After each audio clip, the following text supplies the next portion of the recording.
Welcome once again to Noir Alley. I'm your host, Eddie Muller. When this week's film, Suddenly, was originally released in the fall of 1954, 3 of America's 34 presidents had been assassinated: Abraham Lincoln, James Garfield, and William McKinley, all killed by handguns at close range. That's almost 10% of commanders-in-chief murdered over the course of 165 years.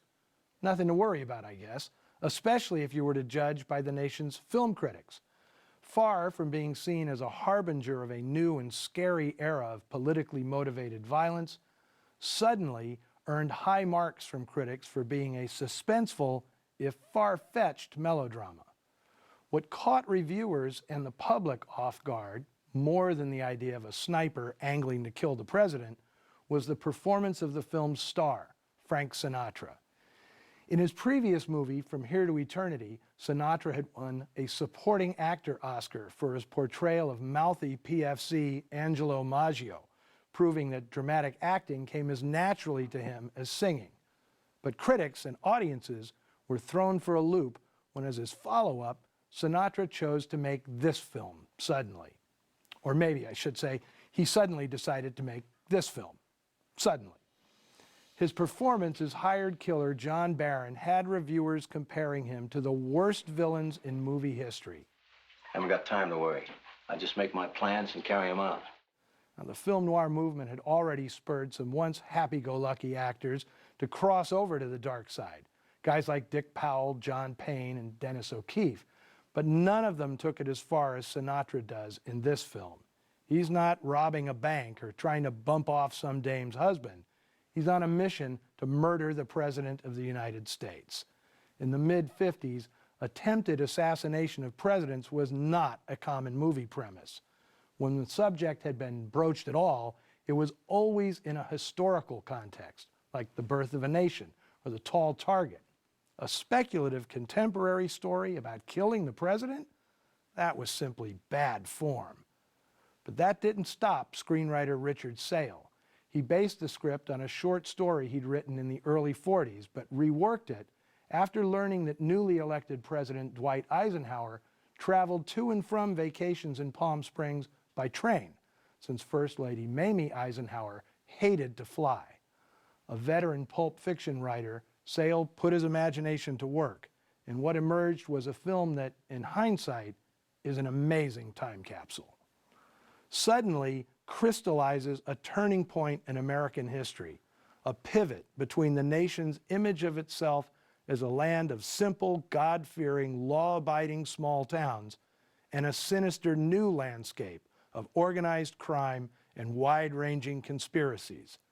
Sale never gives the president a name, of course, and he was careful not to ascribe any political motivation to the hitman. John Barron is a sociopathic mercenary, a creature capitalizing on the warring ideologies of the McCarthy era. He could be working for either side. This was producer Robert Bassler's first crack at an independent feature under his Libra Films banner, after years as a producer at 20th Century Fox. Much of the script's knee-jerk jingoism, which is laid on pretty thick, was inserted by Bassler to ensure viewers that the spinners of this controversial plot were not un-American. All this makes Suddenly fascinating and prescient, more so, I dare say, than its makers could ever have predicted.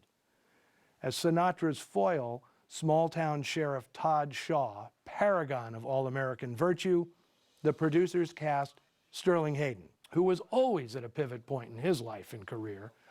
Hayden had tried to abandon Hollywood once already, after making only 2 movies. The man was a mariner at heart, and he saw nothing noble in the acting profession. Once he caved in to pressure from the House Committee on Un-American Activities, giving up the names of suspected communists, Hayden was eager to leave the business and his guilty conscience behind. So he worked like a dog during the 1950s, making one potboiler after another, until he'd earned enough dough to buy a boat, set sail on the high seas, and never have to perform again. No actor of this era embodied the dichotomy between ramrod authority and renegade lawlessness quite like Sterling Hayden. He played relentless cops in pictures like Crime Wave, Naked Alibi, Crime of Passion, and Suddenly, and memorably desperate crooks in a pair of classics, The Asphalt Jungle and The Killing. The man himself, definitely more outlaw than lawman. For many years, it was impossible to see Suddenly, for reasons I'll touch on after we watch the movie. When it eventually resurfaced, its copyright had lapsed, and the film was only available in cheap public domain editions issued by fast-buck fly-by-night outfits.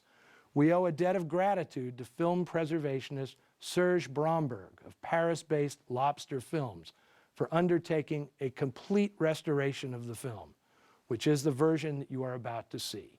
From 1954, the waning days of a more innocent era, here is Suddenly.